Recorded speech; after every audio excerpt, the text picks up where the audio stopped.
My name is Adam Roberts, and I'm a vocal coach here in the live music capital of the world, Austin, Texas. I'm on a journey to learn the stories behind extraordinary voices of people I know and what makes them unique. Each of my guests has chosen to follow their voice. So this is Colla Voce. And you mentioned, right, that when you went to school in Athens, that actually, and this was one of the things that I found really interesting when you came and spoke to one of the musical theater history classes that I was teaching, that you felt as though you yourself were perhaps the only Black actor in the theater program or in the classes you were in, right? The classes that you were in academically. Can you talk a little bit about that? Yeah, I mean, like, that's just for where I was geographically, that just was the reality, right? In a lot of southern states, if you're going to, or I mean, at least that was my experience. I haven't spent a lot of time in southern states other than Texas. And maybe it would have been a different experience had I been in Dallas or had I been in Austin. But most of the upper, I was in pre-AP advanced placement classes, and like I said, I did a lot of UIL extracurriculars, right? And I was like, yeah, I was very often the only Black kid, if not one of few Black kids, depending on how many people were in the activity. And that's just a reality for me. And it's a reality for a lot of my colleagues, even here in New York City. They're like, yeah, like I was, one of or the only Black person in quote unquote musical theater program. Or I was one of or the only Black person in my high school advanced placement English class. Or I was one of, if not the only Black person in my regional theater back home in Florida. That's the reality. I mean, the last time I checked this statistic, I believe that our U.S. population, the population of the United States, is about 13% Black. Mm-hmm. It's not a lot. It's not a lot. So, and when you look at the population concentration of those Black people, unfortunately, it's stayed mostly in the places where we were working a couple hundred years ago. Our families just kind of stayed there. Like you can look in the colonial South, and it's like that is the large concentration of Black people.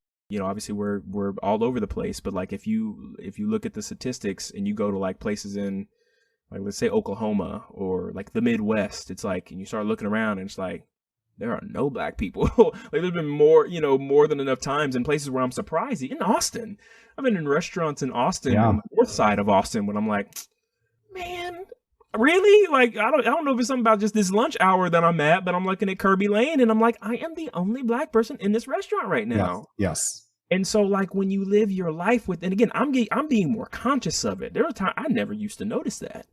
And I'd be like, oh yeah, I'm only whatever. Like it was never something that was brought to my attention in the ways that it's been brought to my attention, given the circumstances of our country in the last 2 years. Yes. I mean, of the last forever, but like specifically with the pandemic and really being able, like, you're not distracted by your work or by the bills that you got to pay. I mean, you are distracted by the bills that you got to pay, but it's just like with all the things that the pandemic took away, it gave a little bit more space to really look at things with a microscope. And so I did that, and I looked up a lot of statistics that I'm just like, that statistic explains how I've felt my whole life. And because it's so unconscious, again, I used to never think about being the only Black person in my AP classes in high school. I used to never think about being the only Black person in my region, and it wasn't regional theater, it was community theater in Athens. I used to never think about those kinds of things, but they affect us, and they affect our theatrical economy and global economy, as a whole. But like I said, there's just not that many of us because slavery was hard. There was huge populations of slaves that died on the ships. Yes. Nevertheless, surviving slavery as it occurred for as long as it occurred in this country. When my mother talks about her grandfather, I'm 26 years old. I'm a 26-year-old Black man living in New York City. When my mother, who's very young, she's in her 50s, when my mother talks about her grandfather, that's just my mother, 26 years old, mother in her 50s, her grandfather, she doesn't know anything about him because, quote, she said, well, that's back in the slavery days. Which even if you do the math, it's like, okay, well, that's, talking about 1900s. I'm like, yeah, people, imagine being in a place like Texas, which is where my family's from. Imagine being in a place like Texas, and sure, 1865, Abraham Lincoln signs, or 1863, Abraham Lincoln signs the Emancipation Proclamation. War ends in 1865 in April. Lincoln's assassinated just a few days later. Lincoln was assassinated a few days after the end of the Civil War. Assassinated. So guess what happened to that Emancipation Proclamation? Yep. The guy that came in after him was like, I'm the president now. You know what I mean? And like even at the end of 1865, when the 13th, 14th, and 15th Amendments were ratified into the Constitution, America then spent the next 100 years until the Civil Rights Movement being like, but here's what it actually means.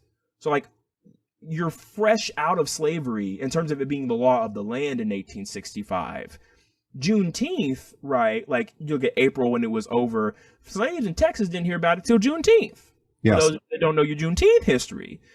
So we heard about it then, but then like y'all, and so again, if anybody in Texas is listening to this, y'all see how wide them fields and things are in Powell, Texas, in Buda, you know what I'm saying? I'm like, so somebody comes to you, ain't no email, ain't no text, ain't no Twitter, and they say, hey, you free. And you look around and you like, free to go where? And it's like, anywhere you want to. And you're like, I don't see nothing else. I can't Google where else to go. Yes. And that, like I said, that all happens in 1865. So yeah, there's slaves that are quote unquote, as some historians say, voluntarily, get the fuck out of my face with that shit, voluntarily working on the same plantations, 1875, 1885, 1895. There's documents of quote unquote voluntary, or not even voluntary. There's people in after the 1900s, which again is about when my mom's grandfather would have been born. There's people in the 1900s in some of these very spacious places in Texas, history of them getting told in the 1900s that they were free. I'm sorry, what? Yeah, you don't gotta be a slave no more. It's like, when was this? When was nobody gonna tell us? It's like, oh, this was 35 years ago. Huh? And then if you do have the courage to leave the plantation, even in the 1900s, you about to go out there and fight Jim Crow. So yeah, you're free, but like it's like, okay, great. So can I vote? No. Right. Okay, but I can own property. Like I can own the land that I've worked. No. Right. Okay, but I can learn to read now, right? Because I couldn't read when I was on play. No. Okay. Can I get my own money? We have some white people who we'd rather give the money to. Well, I guess I'm gonna, and then you get sharecroppers, of which my grandfather was one. Yeah. I'm not talking about my mom's grandfather anymore. I'm talking about my grandfather, my father in Texas. You know what I mean? So like, it's sticky, but so many people don't talk about this. So you can't even, you're existing in space with that one black kid who's there despite all of this history, which was me.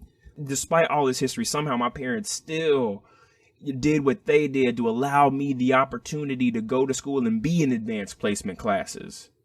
And for the first time in my life, I'm looking around at my family being like, oh, wait a minute.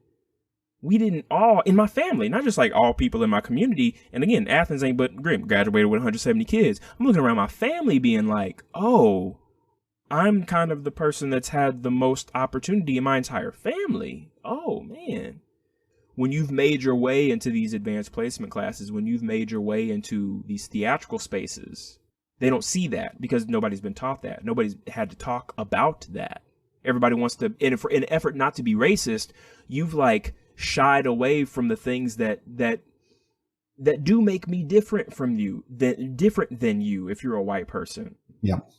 And yeah, you don't want to exclude on differences, blah, blah, blah, but like you actually have to be aware of them in order to have sensitivities to, well, yeah, you don't have black people in your program because those parents are divorced, or that mom has to work 3 jobs for her son that might be in that program, whatever. She's not about to get him on a bus across town if it's, any place in Austin that's teaching classes. It's like, yeah, I actually don't care that you went to them inner city whatever's and said, come to this class, we're teaching it, blah, blah, blah. I'm like, you don't understand the cultural barriers because you're thinking, oh, so-and-so white mom, whoever that did theater, whose daughter now wants to do it. I'm like, yeah, it's nothing for them to take them after class. They know what it is.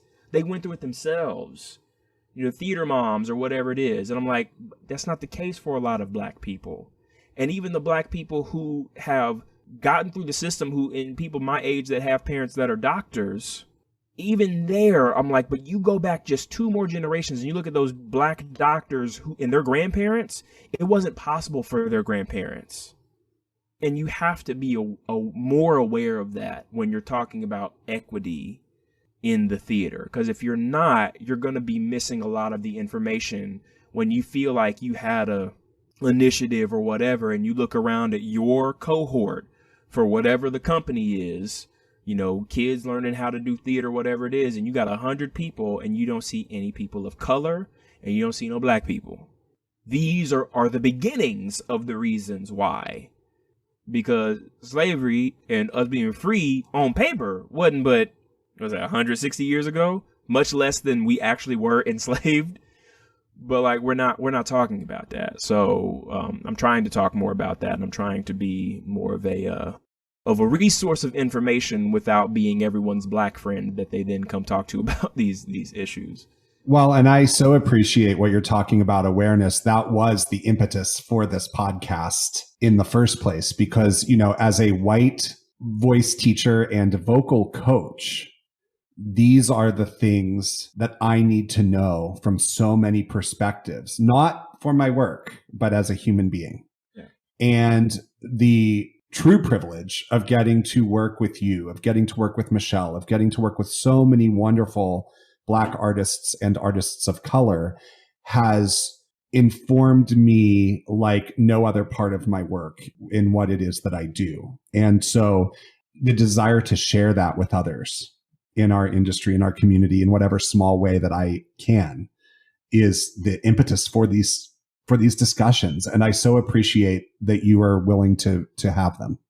Well, thank you for pursuing that and being curious about that, because I think that a little curiosity goes a long way in all aspects of one's life. But Adam, there's so many people in positions similar to you, you know, in positions dissimilar to you, whatever it is, that just are not curious either.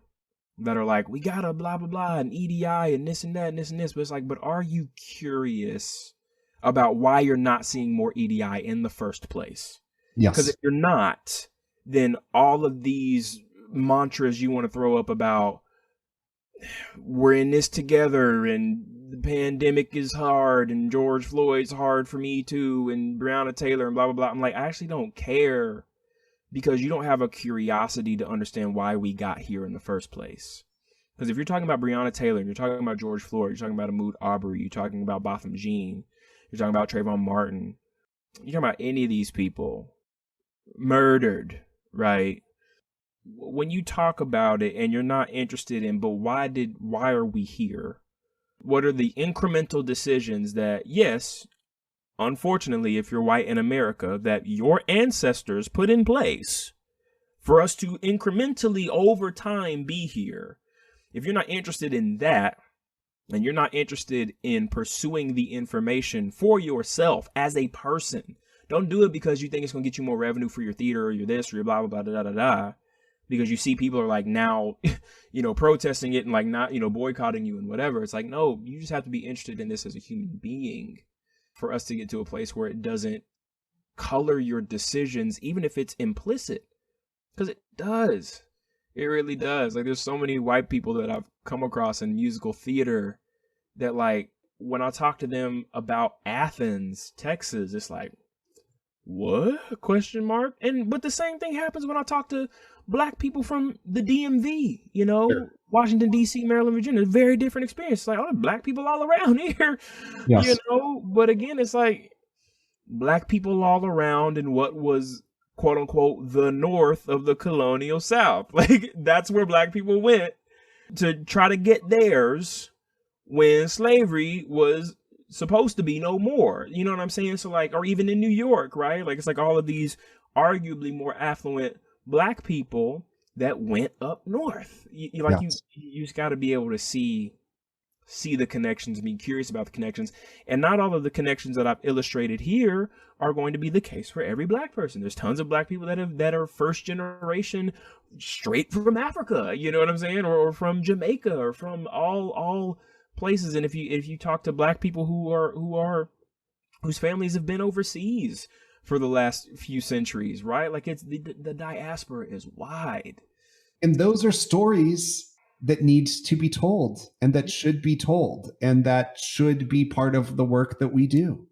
Should be, but most people just want what's comfortable, and they want to do Dolly Parton, and they want to do Reba McEntire, and they want to do whatever other country artists. I mean, I love country. I love country. I don't like what it's always represented in my life as being someone from Texas. It's kind of like, I see all of these white people that, like, you know what I'm saying, that like, I feel like I have to learn, and I have, like, when in my pursuit of learning music, right, it's like I gotta like go through all of these white people who, when you talk about the progression of music and how it's changed, it's like, but it's music as we listen to it today has come from Black people. It's like all music was just like this Baroquean and all these like 16th century composers. It was almost only that until like people started to hear what the slaves were doing in the fields. And then it turns into rock and blues and all of this stuff, like, as it spins out. But I'm like, but yeah, it's like I've had to sit here and through many a theory lesson, right, and look at the 3-chord structure of insert white country artist here, or the chordal structure of insert white European composer here. Yes. Yeah. And it's one of the many great ironies, because as you said, everything we do practically is based not in that.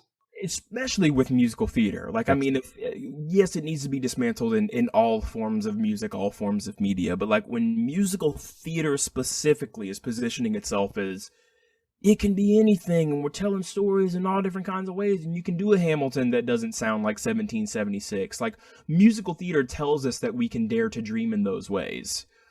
And not, you know, a classical music artist is not necessarily told to dream in those ways. It's like, no, you're going to learn your Chopin, you're going to learn your Debussy, you're going to learn these things, and you're just going to play these things for your whole career, right? Like, that's what they're telling them. And again, that should be challenged and broken open, but like musical theater is starting with the idea that it can be anything. So like, if it can be anything, let's examine why we haven't seen the scope of that, and analyze those barriers to entry, and analyze why we're not teaching more Kirk Franklin in our high school musical theater. Like, just to know it. It's like, just know him the way that I now know Stephen Schwartz and Alan Menken and Andrew Lloyd Webber. You know, like, I think Kirk Franklin has had an equal, if not more profound impact on American music. If we're talking about, again, because like musical theater music is what's on the radio. Okay, so we're talking about pop music. So if we're talking about popular music and its influence in our culture, I'm like, why isn't Kirk Franklin being taught as it pertains to story? Because not every pop artist is concerned with story in the same way that Schwartz or Weber or Menken is. But Kirk Franklin is. So, like, why aren't we analyzing? Chance the Rapper is. You know, like, why are we not thinking about it in that way? Even, again, it's like Silk Sonic, man. Like, these, like, Anderson .Paak and Bruno Mars, like, hold on to your lily white butts. Like, that album, like, leave the door open, even if we're not talking about narrative in the same way that, again, Sondheim might be writing. I'm like, Leave the Door Open is a melodically complex piece. It's a harmonically complex piece. There's energy. It's fun. It was at #1 for a week. Like, and tells a story, like, with the notes just as much as it does or does. Like, again, might not be like the scholarist, the musical theater scholarist is like, but where does the character change at the end of the song? I'm like, bump that. Like, somebody's courting, you know, their whoever. And again, it's like, I think, yeah, they use pronouns in that, but a lot of the stuff that I'm exploring in some of my, you know, pop or romantic writing, I'm like, what are the songs we can write with no pronoun, with no pronouns in it, that are just expressing love? And now it's like, yes, this heteronormative couple can sing it, and this homosexual couple can sing it, and that, like, anybody can sing the idea of I love you, and it still be the same sentiment, but it's just there's no pronouns. So then now you can just, now it's all types of people can sing this material. Like, we're like right on the cusp of discovering that and legitimizing some of these. Again, I don't even know what theorists would call it. Like, I'm not sure why we don't have more things like Leave the Door Open on Broadway right now. I really don't, because I'm like, this is, because it's not of like today's era. It's so clearly trying to be of the 80s. But, like, again, it tells a story. It tells a story, again, like, harmonically, with, like, how simple it is in the beginning. There's, like, whop, key change, which is, like, we do in musical theater for some reason. We just love to change the key. It's like, oh, I'm experiencing a new feeling. Change the key. They're doing that. They're thinking about it in that way. Yeah. So like, why are we not analyzing them? And again, starting early, because as you start to have creative thoughts in middle school and high school and college, if the only thing you've been looking at is Schwartz and Sondheim and Weber, your thoughts are going to come out like them. If you're never like, I still think people are behind with analyzing Lin-Manuel Miranda. Like, he is in the same seat as a lot of those guys are now, as in the Tessoris, right? Like, even I think we're still like way behind on analyzing Tessori as much as we should be. And like, unfortunately, yeah, then those young people make things that are reductive versions of like only this like small sliver of musical theater that we're talking about. And I have to say, I call myself a recovering music theorist sometimes because that's what I, did through my academic journey and career. I have high hopes actually for the academic side of music theory. Professor Philip Ewell in particular has, within the past several years, has really brought up the white frame that is all of music theory study and is embarking on new curricula, new textbook, new things, and that I am just more excited about than I was ever excited about any other topic or aspect of music theory, because it has needed to change for a very, very long time. And I am so excited that a Black scholar and musician is leading the way in this change, because otherwise it's antiquity. It's antiquated. It's irrelevant. It comes back to that relevance for me. It really does. Yeah.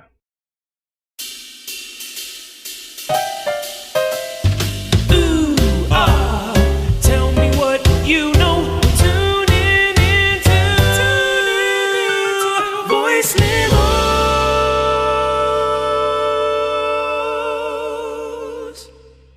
You wrote the theme song for Voice Memos, but I'm not sure you know what Voice Memos is. That might be a correct assumption.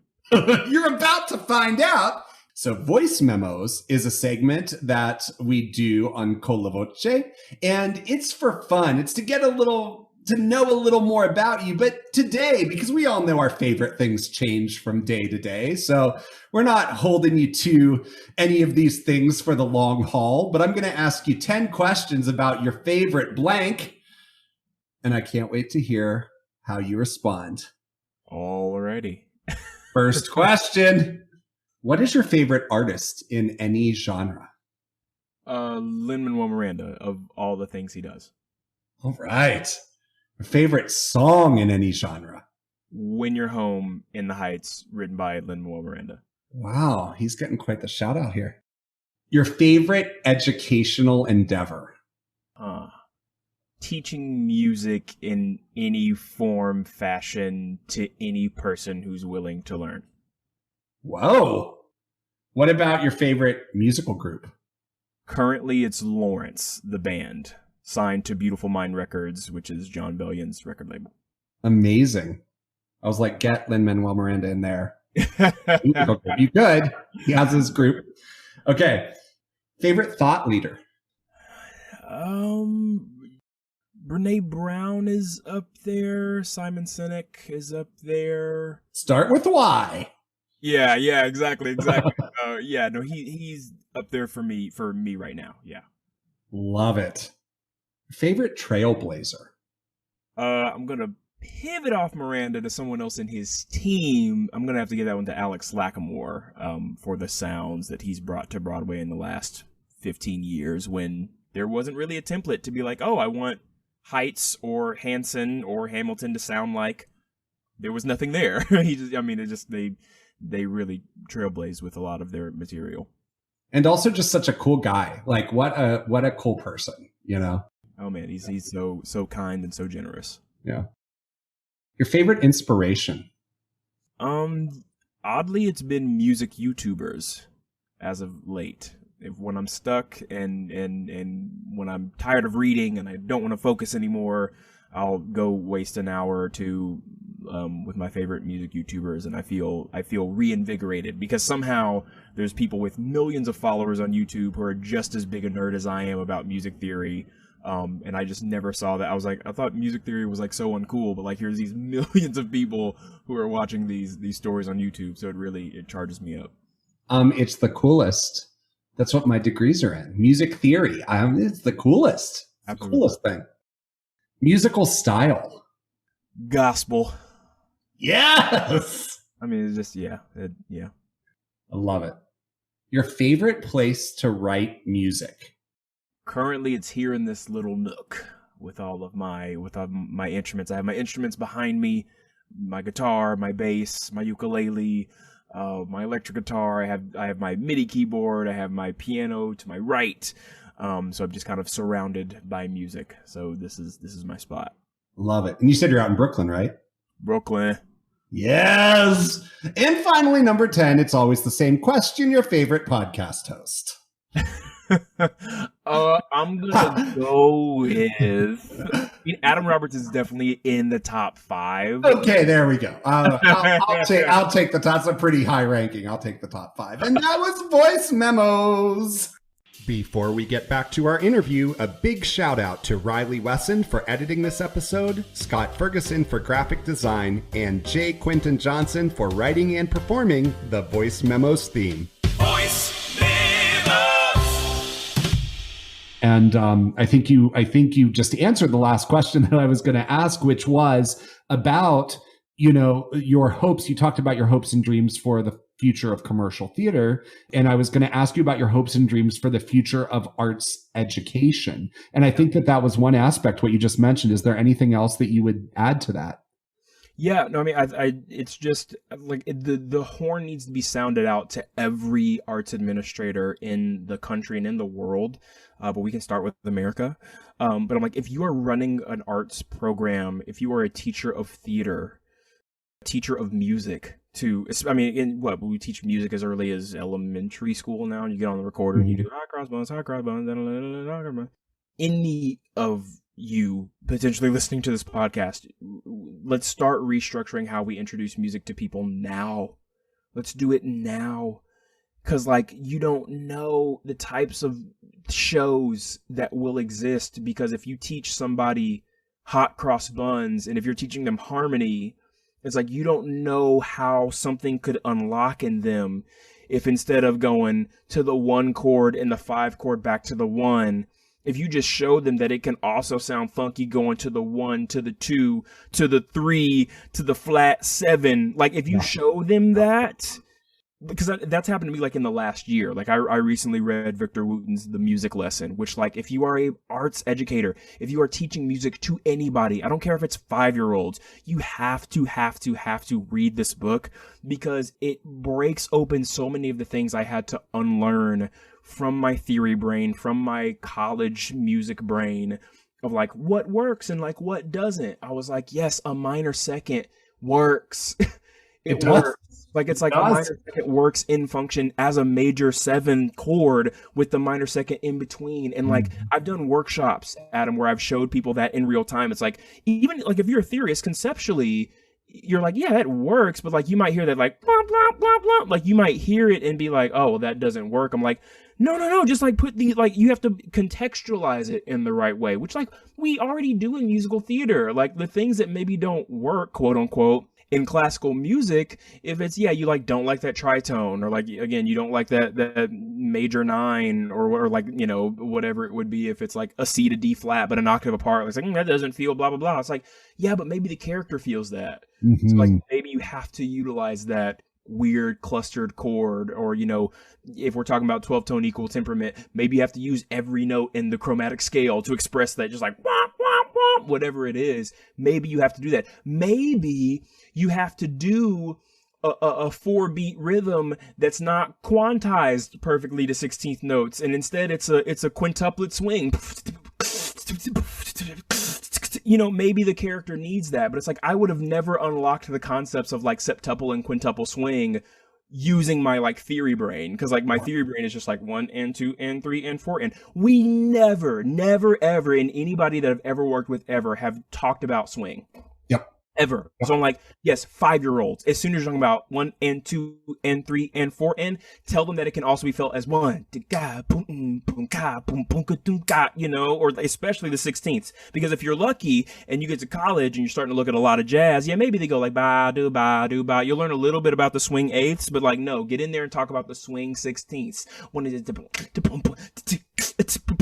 what the end, the 2 and the 3 and look at the songs that are doing that. They were doing it all over rap in the 90s. Absolutely. That's why Hamilton sounds the way it does. And let's talk about triplet swing. Like let's talk about 12/8. Let's talk about 6/4. And we're talking about gospel. You know what I'm saying? Like, but talk about that to your 5-year-olds in their elementary music class right now. Talk about that in beginner band in 6th grade. Talk about that in the junior production of Lion King or Frozen or whatever you're doing, even though those shows may not be utilizing that style. Talk about it with them so that they know that that is also things that they need to put in their tool belt if they want, not even just if they want to pursue music professionally, but like if they just want to have a deeper relationship with music. Yes. And we just have to do all of that at every level. Like, don't just save it for like the college that, again, most people of color may not be able to afford, right? It's like, no, like bring it into public school systems. Yes. And then also, like, if you're somebody that has a position to hire people who teach, hire them and pay them what they're worth to talk about these concepts. Bring them into your regional theaters. Bring them into your schools. Like, I'm out here. Like, I educate. I taught. Like, I'm not just a performer. I have loads of resources that back up, you know, the things that I talk about. Like, I'm on fire. I'm dying to come speak at whatever school you have. If you have a passion, or if you think you have students that are like interested in it, but you don't know how to break through to them for whatever reason, I'm like, call me. Like, I will come to Kansas, I will come to Florida, yes, to wherever it is, because like it's just important to know that like music exists in that way too.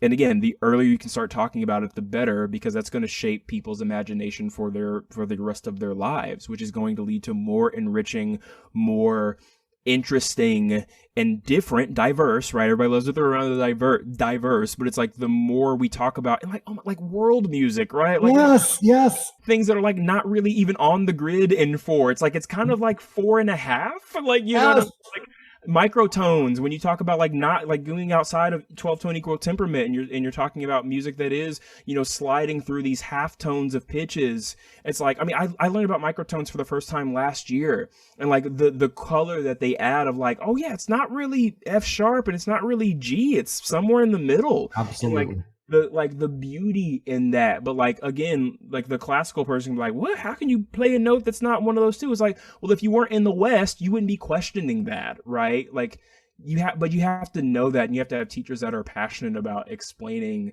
these kinds of things and how they function in the music that's played all over the world. And I also think getting it into the body and taking away music notation as being prescriptive. Yeah. That's what I always tell people. You know, music notation can represent so that you can replicate something. Sometimes it's very inadequate for what we do, but get it in the body, get the feel, stop putting the notation before the actual thing. Absolutely. You know? All of it. I mean, and then let's talk. And again, arts administrators, if you're listening to this, start teaching your 5-year-old Logic Pro X. Start teaching them Pro Tools, start teaching them Ableton, start teaching them Finale and Sibelius, because having that relation, like my relationship, Adam, with Finale, with Logic is why I'm in Hamilton. Yeah. Like Hamilton was made on Logic. And because I can have those conversations, even if these aren't the conversations that I'm having as a performer when I get into the room, I can't, like, back to the Hamilton story. When I was in that room with Tommy and Lack and Andy, Lack at one point, they asked me, you know, any musical theater people listening to this, you'll cringe, because I came in for the callback and they were like, oh, make sure to bring your book of songs. But I was in LA and I didn't have my book because I was only supposed to be in LA for movie rehearsal for Last Flag Flying. So I told my agent, I was like, hey, please let them know, because I was taught, like, never not have your book for a callback, never not have your book, always have your book. I was so scared. I was like, hey, I don't have my book. I left it in Texas. I didn't even know I was going to be here at this audition. Please let them know that I don't have my book. And that my agent let them know. And sure enough, I get into the room. I do all the Lafayette material. I do all of the Mulligan material. I do the James Madison material. I do the Jefferson material. And they were like, hey, like, do you have anything else you can sing? And I was like, I don't have my book. I failed the musical theater gods. I'll see myself out now. And Alex, being the genius that he is, he was like, no, like, oh, we know you don't have your book. We know, but could you just sing something from memory? Like, what do you just like to sing? What do I like to sing? Like, what do you mean? I sing off the page. I sing what the music director gives me. If I had locked up in that moment, because of course I didn't, I was like, can we do Stevie Wonder? He's like, yeah, I know, because it was, it was, I don't want to bore you with this. Love you. Yeah. Luckily, I just knew that off the top of my head, and Alex is an incredible musician who didn't need sheet music. He was like, no, I know that song. Boom, boom, boom, boom, boom, boom, boom. And he's like, oh, you want a key change? Great. Like, I know how to do that. Like, without looking at music, get off the page. Like, because if I was locked up in that scenario and wasn't able to show like what else I did outside of like the written thing, it's like, because music is not this, like, people made this up, but like music was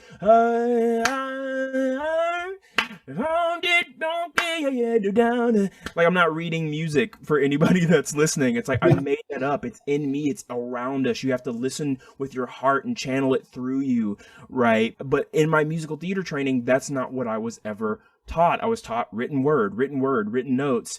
But if I had locked up in that situation with Alex, we wouldn't have forged the relationship that we have now. I texted him last night about In the Heights, right? Like, I saw an early screening of it in Hamilton. The cast of Hamilton's going to see an early screening of it in just a few days. And I had seen another early screening through another institute, through Muse, actually, which I think I mentioned earlier.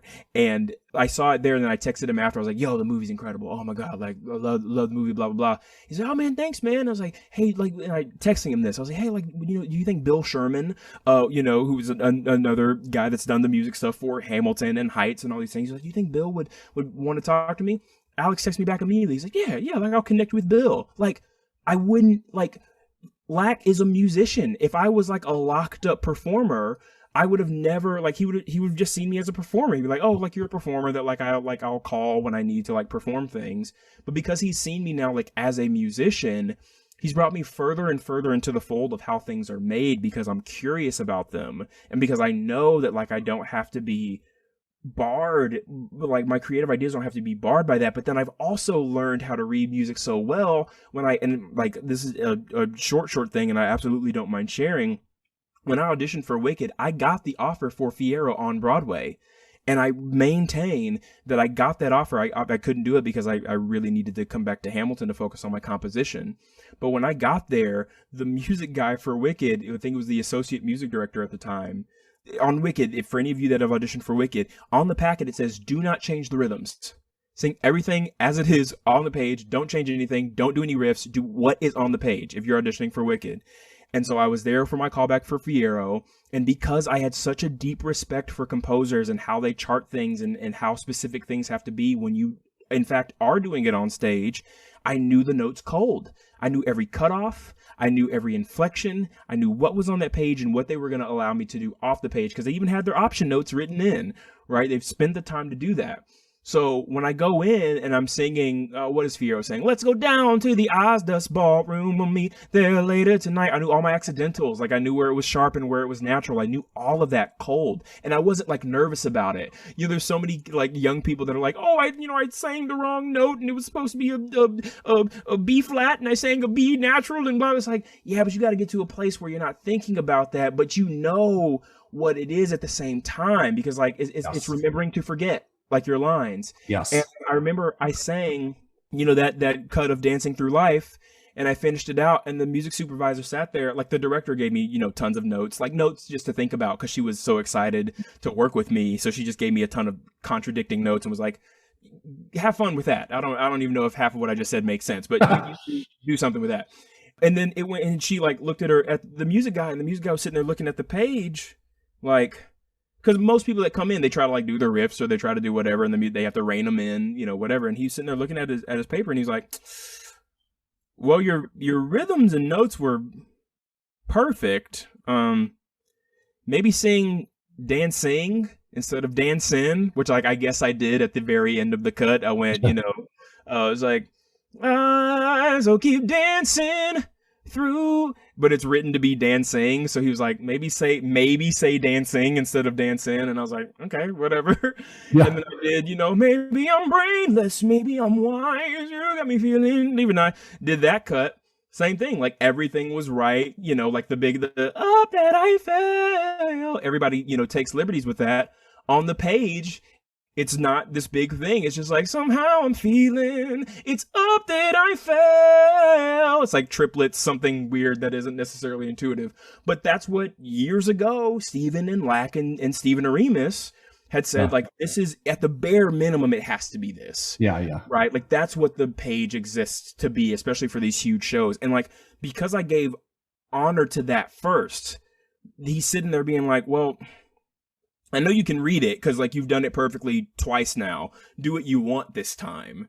And then like I do what I want and they're like, yeah, that's pretty funky. I had that same situation with, and then of course they offered me the show. Yeah. So sad I couldn't do it.